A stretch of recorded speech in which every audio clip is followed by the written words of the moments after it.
Bonjour à toutes et à tous. Pour cette nouvelle séance des rendez-vous de la géopolitique, nous allons explorer une nouvelle dimension que nos thématiques nous avaient précédemment permis d'aborder. Cette thématique concerne un élément primordial sur la surface de la Terre, les mers et les océans. Avec près de 71% de la surface terrestre recouverte par ces mers et ces océans, l'incidence de la dimension marine sur la géopolitique et les stratégies qui en découlent est primordiale. C'est avec Fabrice Ravel, professeur de géopolitique à l'ESCE, que nous allons en discuter et répondre à la problématique suivante. La stratégie maritime est-elle accessoire ou essentielle en géopolitique?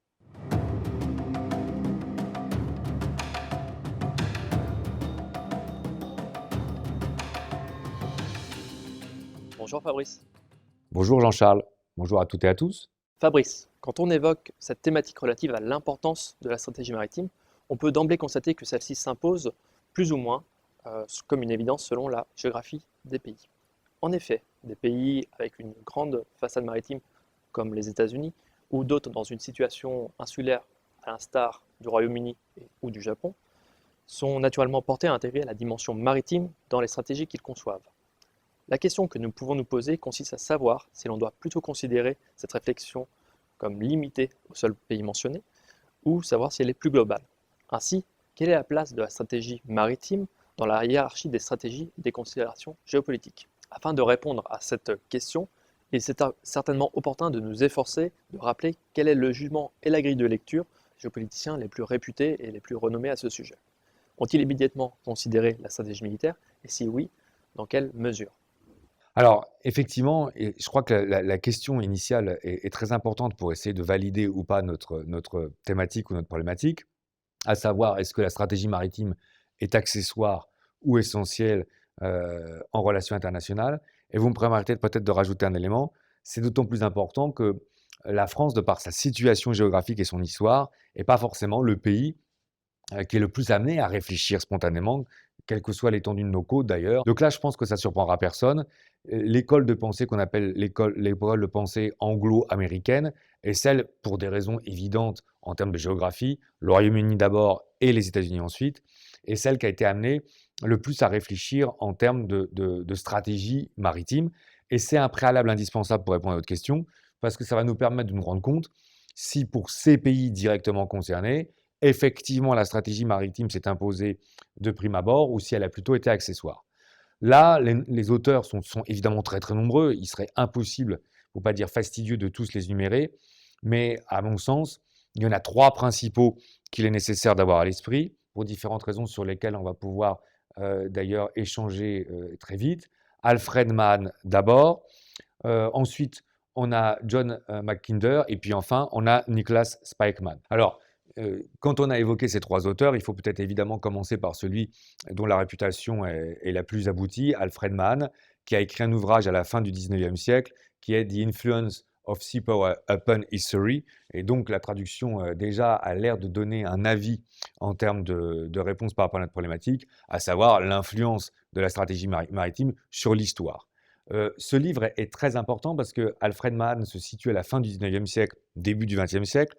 Donc on est en plein contexte de suprématie de l'Empire britannique. Suprématie de l'Empire britannique construit bien sûr sur la très grande efficience de la marine ou de la Royal Navy britannique. Et c'est là où le concept clé de sea power est fondamental parce que pour Alfred Mann, clairement, si on veut être une grande puissance dans le monde, on doit être une puissance maritime. Et c'est assez intéressant de voir qu'il va aller très très loin dans son analyse parce qu'en fait, le monde étant constitué principalement, comme vous l'aviez évoqué dans la question initiale, par les étendues des mers ou des océans, il faut avoir une très grande maîtrise du commerce maritime, mais ce commerce maritime doit être protégé par une grande flotte militaire qui elle-même doit disposer d'un certain nombre de bases réparties partout dans le monde qui permettent ensuite de revendre les produits sur des territoires qui seraient plus ou moins contrôlés politiquement. Donc on voit bien d'ailleurs qu'il y a 4 stades. Le commerce maritime en termes d'approvisionnement, le contrôle militaire ou la protection militaire de cet approvisionnement, la capacité à pouvoir disposer de ces flottes partout répandues dans le monde et ensuite de pouvoir revendre les produits sur le monde. C'est d'autant plus important comme auteur, Jean-Charles, qu'il faudra rappeler que par la suite, les Américains vont s'inscrire dans cette grille de lecture. Je pense notamment pendant la guerre froide, quand on va parler de tout ce qui est logique d'endingment ou de containment par rapport au bloc soviétique sur la guerre froide, avec l'idée un petit peu d'encerclement maritime. Donc là, déjà, on a un premier axe ou une première analyse. Alors, ce qui est assez intéressant, c'est que par contre, le second auteur est britannique, alors que le premier auteur était américain. D'ailleurs, c'est un peu paradoxal d'avoir un premier auteur qu'on évoque comme ça, qui est le clé de voûte de la pensée stratégique maritime, plutôt qu'un Britannique auquel on aurait pu s'attendre spontanément. Mais le second, en fait, est assez intéressant, Mackinder, parce que lui est britannique, et d'ailleurs considéré comme l'un des pères de la géopolitique, même s'il réfitait le terme lui-même. Et en fait, il va partir du même constat, mais paradoxalement, pour arriver presque à une logique diamétralement opposée, parce qu'effectivement, alors là, la carte du monde par Mackinder est assez célèbre, parce que son concept clé, on va y venir, c'est le Heartland, ou la terre du milieu, la terre du cœur d'ailleurs. Et en fait, si le constat initial est le même, ce qui est d'ailleurs important dans le cadre de notre problématique, puisqu'on voit bien qu'il sépare le monde sur les étendues maritimes, donc qui seraient les 9/12e de la planète, et puis après, il y aurait l'île mondiale qui serait les 2/12e de la planète, et puis des îles périphériques, d'ailleurs les États-Unis et l'Australie, qui seraient le dernier 12e. Mais ce qui est assez intéressant dans la pensée de Mackinder, c'est qu'il en arrive finalement à une conclusion opposée, à savoir qu'en fait, l'essentiel de la géopolitique se fait sur les terres au cœur, sur cette île mondiale qui est au cœur, et que pour contrôler le monde, il faudrait contrôler les terres. C'est assez intéressant d'ailleurs de rappeler que cet auteur britannique, lui aussi, s'inscrit à la fin du 19e siècle et au début du 20e siècle, parce qu'on voit bien quand même que là, il est très très prisonnier de son époque et de la grande montée en puissance de l'Allemagne qui a été créée le 18 janvier 1871, puis de l'Empire de Guillaume II, puis de la montée de la menace du nazisme. Et l'obsession d'ailleurs de Mackinder, c'est l'hypothèse qu'il y aurait une alliance entre l'État russe et l'État allemand qui amènerait un immense bloc. Et donc en fait, c'est ce bloc-là, paradoxalement, qui menacerait de dominer le monde, ce qui explique que malgré le fait que l'étendue maritime soit très largement majoritaire, c'est ce bloc terrestre qu'il conviendrait de contrôler pour dominer le monde. Donc là, c'est assez intéressant et inattendu, parce que la stratégie maritime est importante, mais elle conduit Mackinder paradoxalement à dire il faut contrôler la Terre. Ça, c'est le deuxième auteur.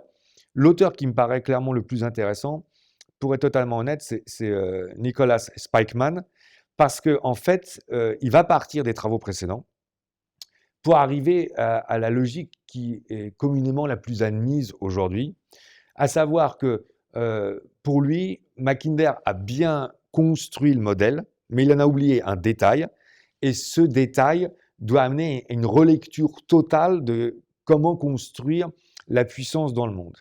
En fait, ce qui est intéressant avec Spykman, c'est que face à Heartland, il oppose plutôt la logique du Rimland. Alors ça, c'est les deux termes les plus archi-classiques en géopolitique quand on regarde les cartes, le Heartland ou le Rimland. Et pour essayer d'expliquer ça de façon simple, le Rimland, ce serait une sorte d'anneau, Jean-Charles, qui parcourrait les mers, mais qui serait limitrophe ou les mers tampons sur la terre centrale qu'on appellera l'Eurasie plutôt pour Spykman, c'est-à-dire l'Europe, notamment l'Europe orientale, et puis l'Asie, qui certes est un bloc, mais ce bloc est contrôlable par une puissance maritime si les puissances maritimes arrivent à totalement maîtriser les mers périphériques.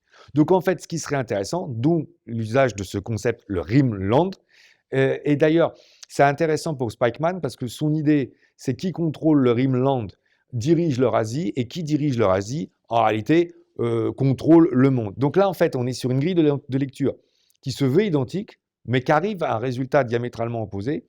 Et je crois qu'on peut dire qu'à travers ces trois auteurs, on voit bien que de par la constitution de la planète, si on écoute Spykman, la puissance qui arrivera à contrôler les côtes qui vont être les côtes tampons ou les zones mers limitrophes de l'Eurasie, ça va être la puissance qui va diriger le monde. La stratégie maritime a donc non seulement été rapidement intégrée en géopolitique, mais sa dimension prépondérante a également été immédiatement perçue. Au-delà de la réflexion purement théorique, cette importance s'est concrétisée dans les conflits tout au long de l'histoire. Est-il possible de prendre des exemples à travers lesquels on pourrait montrer la prééminence que la stratégie maritime a pu avoir dans plusieurs conflits majeurs? C'est peut-être d'autant plus nécessaire que ce rôle a souvent été trop peu perçu et il a peut-être été assez peu mis en évidence. Mais c'est assez intéressant de voir la prégnance de la stratégie maritime. Alors bien sûr, les exemples seraient très très nombreux. C'est d'autant plus opportun de les évoquer on sera amené par la sorte à continuer à répondre à notre problématique. Mais je vais m'efforcer d'en prendre trois, et trois qui pourront peut-être paraître un petit peu décalés ou qui vont peut-être surprendre, parce qu'en plus, ils vont avoir le mérite de conjuguer stratégie terrestre continentale et stratégie maritime, et de voir, ce qui est important, que sans stratégie maritime, on ne peut pas vaincre en stratégie continentale. Et c'est là où j'ai le sentiment qu'on va accentuer la réponse à notre problématique initiale. Le premier exemple que je trouve très très important à évoquer, et qui, à mon sens, est trop souvent oublié, d'abord parce que c'est vrai qu'Alexandre le Grand était très très souvent évoqué dans l'apprentissage classique, ce qu'on appelait les humanités, mais qu'aujourd'hui il est un peu délaissé, je trouve à tort. Ce que je trouve passionnant dans l'aventure d'Alexandre le Grand, parce qu'il faut appeler ça par son terme, c'est quand même une aventure, c'est qu'en fait, on laisse beaucoup trop de côté la grille de lecture stratégique. Or, si on prend l'avancée d'Alexandre le Grand dans l'Empire perse, il y a une bataille qui est très importante, dont on considère qu'elle est arrivée en novembre 333 avant Jésus-Christ, à Issos.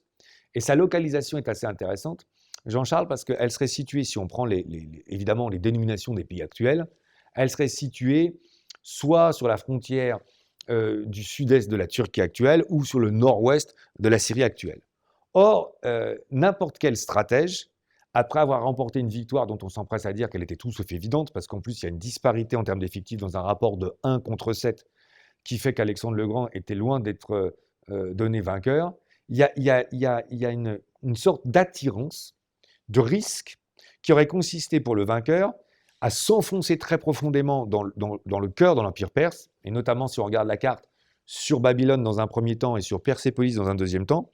Mais le risque aurait été, Jean-Charles, de se laisser totalement aspirer, j'ai presque envie de dire engouffrer, engloutir, et donc de finir par perdre. Et les exemples sont assez célèbres, de victoires remportées en termes de bataille, mais qui ont amené à des défaites en termes de guerre. Et tout le génie stratégique d'Alexandre va consister à comprendre qu'au lieu de foncer immédiatement dans le cœur de l'Empire, il faut incurver sa course. Et c'est pour ça que souvent en cours aux étudiants, je dis, en prenant les pays actuels, Syrie, Liban, Israël et Égypte, parce qu'on voit bien qu'en fait Alexandre a l'obsession de longer la côte. Et pourquoi fait-il cela en fait? Parce que en faisant ça, il obtient deux résultats de façon conjuguée ou contiguë. À savoir, d'une part, il évite de s'isoler lui-même de ces zones d'approvisionnement qui sont essentielles et qui menaceraient de le faire perdre définitivement. Mais non seulement il évite de trop s'isoler, mais il en profite pour isoler la Perse, et j'ai presque envie de dire, Jean-Charles, deux fois. D'abord parce que la flotte perse, qui était considérée comme une des meilleures au monde, devient inopérante, puisqu'elle n'a plus de bases sur lesquelles pouvoir revenir ou se protéger. Je pense notamment au port de Tyr, ça c'est très célèbre dans les campagnes d'Alexandre, qui ont été pris donc par les Macédoniens. Et non seulement il coupe la flotte perse de cette capacité de repli ou d'approvisionnement, mais il augmente d'autant ses propres capacités d'approvisionnement. Donc en fait là, il conjugue deux avantages, et on voit bien l'importance de la stratégie maritime qui permet à Alexandre de consolider son approche pour ensuite, dans un deuxième temps, s'engouffrer dans une stratégie continentale. Ça me paraît fondamental à entendre, parce qu'on voit bien que dès le départ, puisque là on est au IVe siècle avant Jésus-Christ, et que la campagne qui va l'amener à conquérir les côtes va s'échelonner de 332 à 331 avant Jésus-Christ, on voit bien qu'on est sur une grille de lecture de stratégie maritime, certes au service d'une stratégie continentale, mais sans laquelle la stratégie continentale n'est pas possible. Ce qui est d'ailleurs assez intéressant, encore une fois, dans le cadre de notre problématique. Après, il y a un deuxième exemple dont paradoxalement en France on l'oublie beaucoup trop, c'est l'exemple de Napoléon. Et là, je trouve que c'est un exemple, si vous me permettez, auquel je suis attaché, parce qu'à l'heure actuelle, on a beaucoup trop souvent des observateurs sur les réseaux sociaux, même parfois dans des manuels, une grille de lecture dont je tendance à considérer qu'elle est un peu caricaturale sur Napoléon et qui consiste à dire, bon, c'est une grille de lecture un peu facile, il y a les victoires d'Austerlitz le 2 décembre 1805, puis ensuite Napoléon a réussi à vaincre la Prusse en 1806, et il aurait pu s'arrêter là, et tout d'un coup, il est saisi par un délire de grandeur, il ne peut plus s'empêcher de faire la campagne d'Espagne en 1808 et puis de rentrer en Russie le 24 juin 1812. Mais à mon sens, c'est une erreur de grille de lecture totale. Parce que ce qu'on oublie dans ce contexte-là, c'est que les Britanniques refusent la paix, que d'ailleurs ils ont rompu la paix, le traité d'Amiens en 1802. Or, que les Britanniques ont remporté la bataille de Trafalgar le 21 octobre 1805, que donc les Français se retrouvent sans flotte, et que Napoléon se retrouve confronté à un dilemme stratégique majeur, à savoir comment est-ce que je peux amener les Britanniques à faire la paix, alors que, comme le dira Lee Dellart en 1940, et c'est une séance qu'on a eu l'occasion de faire il y a peu de temps, on se retrouve d'ailleurs dans la même situation après la bataille d'Angleterre en 40. L'Allemagne contrôle le continent et le Royaume-Uni est dans son île, mais on se retrouve, je trouve que l'allégorie est très belle, entre un éléphant et une baleine, dont chacun d'entre eux maîtrise totalement son environnement, mais est incapable de s'imposer dans l'environnement d'autrui. Et c'est exactement la situation de Napoléon, Jean-Charles en 1806, c'est-à-dire qu'en gros, on a l'armée française qui est invaincue sur le continent, mais on a la Royal Navy qui est invaincue sur les mers, et donc en fait, toute l'idée du fameux blocus continental consiste à dire, je veux amener les Britanniques à la table de la paix, parce que si je contrôle tous les ports européens et que j'empêche les Britanniques de pouvoir commercer avec les ports européens, je vais les contraindre à la paix. Et c'est parce que les Espagnols refusent de s'insérer dans cette logique, d'abord, mais surtout parce que le tsar Alexandre Ier, malgré l'accord donné au traité de Tilsit de 1807, change d'avis sous la pression conjuguée de la diplomatie britannique d'une part, puis de la cour de Russie d'autre part. Les Russes réouvrent leurs ports et leurs territoires au commerce britannique. Et donc, en fait, les péripéties de la campagne de Russie sont moins dues au délire, on va dire, d'expansion français qu'à la volonté de Napoléon que de maintenir la continuité du blocus continental. Et si on oublie cette logique-là, on ne comprend pas du tout pourquoi Napoléon part en Russie en 1812. Donc là aussi, on voit bien qu'en fait, la stratégie maritime contingente les stratégies terrestres. Et puis, il y a un troisième exemple qui me paraît très, très important.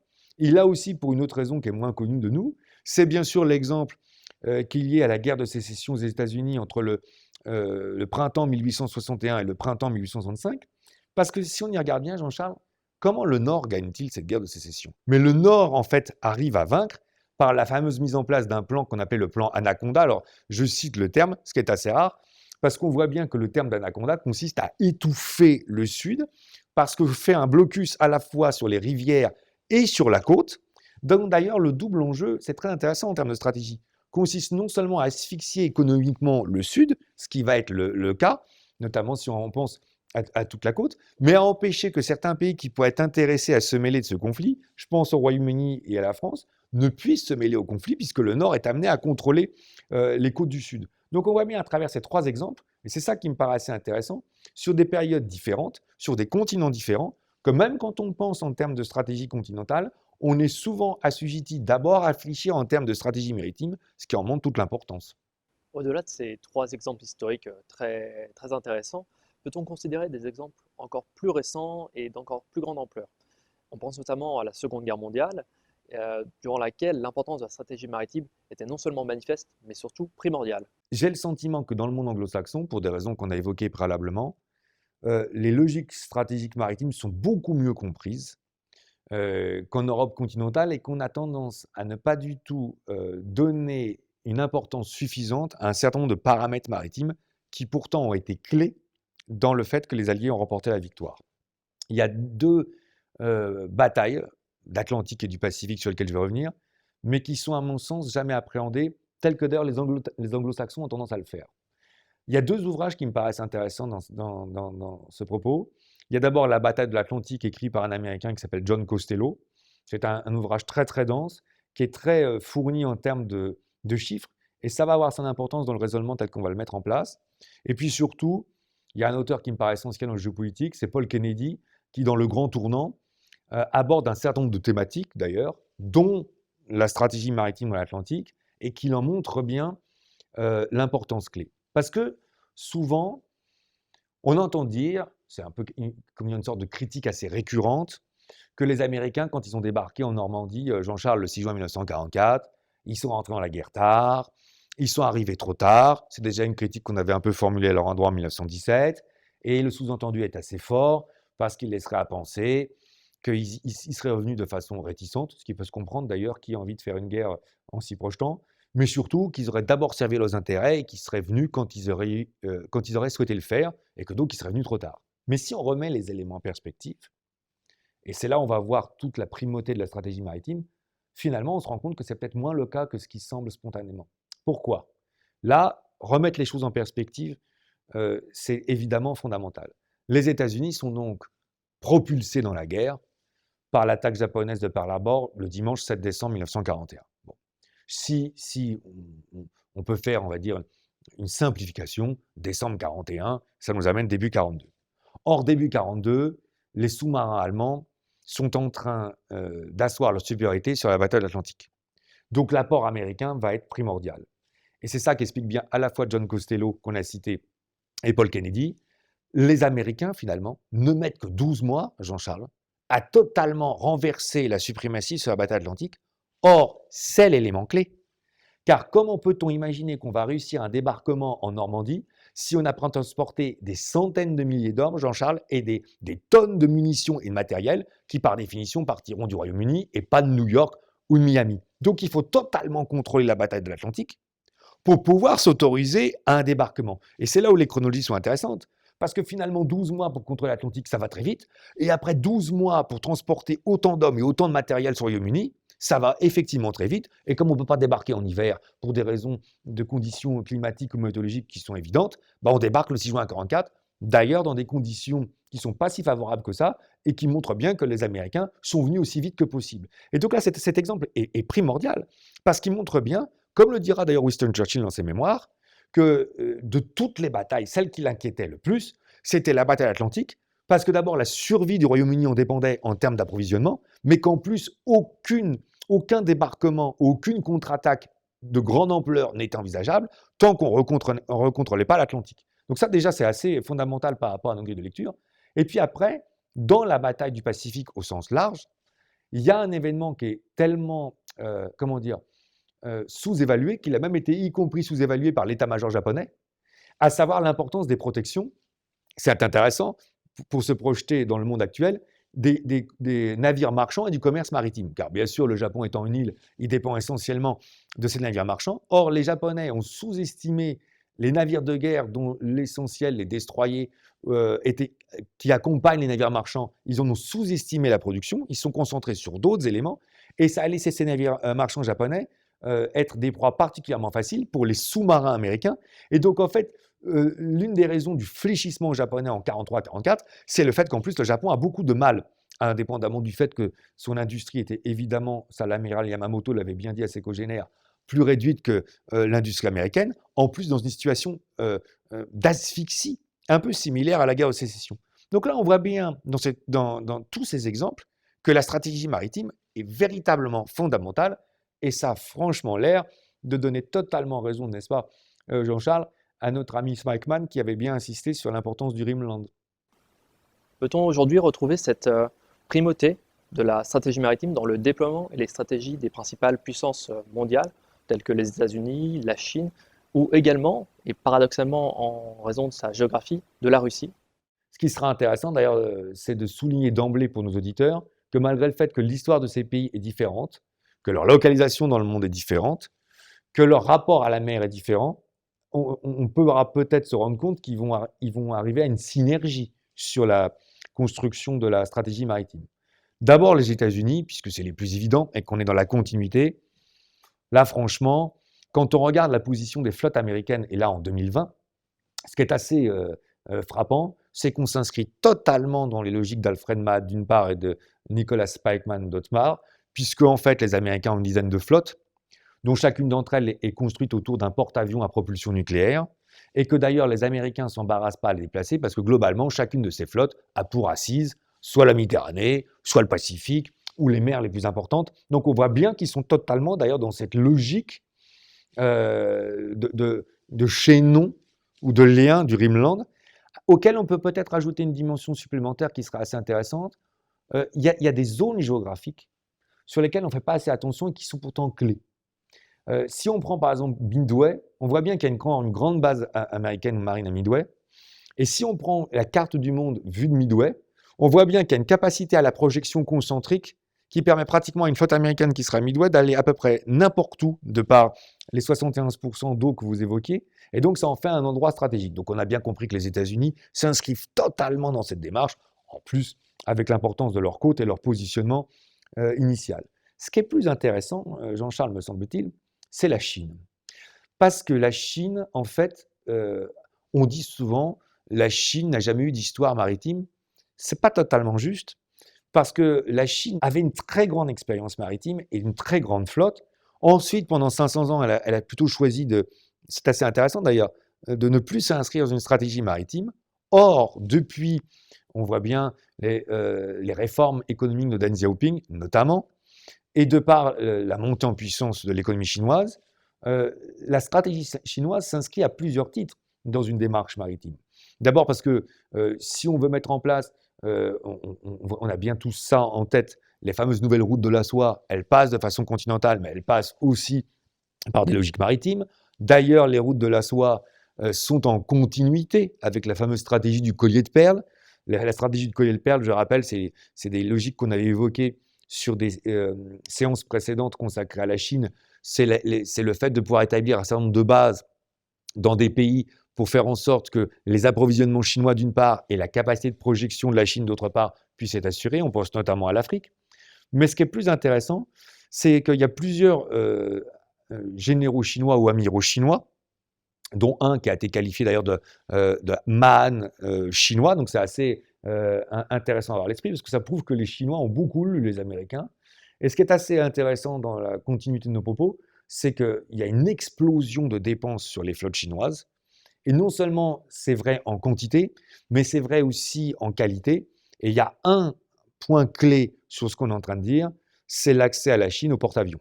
Il ne faut jamais oublier que les porte-avions sont un élément clé dans la stratégie maritime, que d'ailleurs il y a très peu de pays aujourd'hui, il y en a pratiquement moins de 4 à 5, il y a les États-Unis, la France, la Russie pour l'instant s'est mis en retrait, et donc en fait, même le Royaume-Uni est en retrait, et en fait la Chine est un nouvel acteur, et la Chine a commencé par acheter un ancien porte-aéronefs russe, mais elle est maintenant dans la capacité à produire ses propres aéronefs. Donc on voit bien qu'on a la Chine qui s'inscrit dans la démarche, et puis ce qui pourrait plus surprendre nos auditeurs, c'est que la Russie, alors elle qui a un rapport à la mer qui est très particulier, parce que ça aussi, on l'avait dit dans une de nos séances précédentes, notamment sur Poutine et la Russie, mais je demande à nos auditeurs de bien regarder la carte russe. La Russie est un paradoxe à elle seule, parce qu'elle a 19 millions de kilomètres carrés, et donc elle est évidemment de très loin le pays le plus étendu au monde. Quand on remet la Russie en perspective dans un monde qui est à 71% en eau, ou selon l'expression de Mackinder, à 9/12e maritime, on pourrait spontanément penser que la Russie a énormément de côtes. Or, d'abord, ce n'est pas vrai. Et ensuite, surtout, le problème, c'est que de façon saisonnière, beaucoup des mers russes sont gelées 9 mois sur 12. Donc, ça nous ramène au concept russe, qui est un grand classique, l'obsession, parce que là, c'est le terme, de l'accès aux mers chaudes, qu'on avait déjà évoqué. Et d'ailleurs, c'est assez intéressant, parce que ça transcende totalement les logiques politiques, qu'on soit tsar, qu'on soit premier secrétaire du Parti communiste, ou qu'on soit Vladimir Poutine, l'obsession pour un Russe, c'est intéressant, c'est l'accès aux mers chaudes, parce que sinon il faut traverser toute l'Eurasie pour arriver à Vladivostok. Donc ça explique d'ailleurs les stratégies russes qu'on avait eu l'opportunité de décliner, et en Méditerranée, et en Syrie, et autour de Sébastopol. Et c'est assez intéressant parce que même un pays, ça nous amène peut-être en guise de conclusion à parachever notre démonstration, même un pays dont l'histoire et la géographie ne le portent pas aussi spontanément à la stratégie maritime que la fameuse école anglo-américaine, finalement se trouve très concerné par les questions maritimes. Ce qui est assez intéressant, me semble-t-il, Jean-Charles, à travers ces trois exemples tels qu'on vient de les décliner, c'est qu'on voit bien que ces trois puissances, de par leur assise géographique, de par leur histoire, de par leur lien immédiat à la mer, sont très différents. Et pourtant, ils nous amènent tous à considérer effectivement que la stratégie maritime est très importante.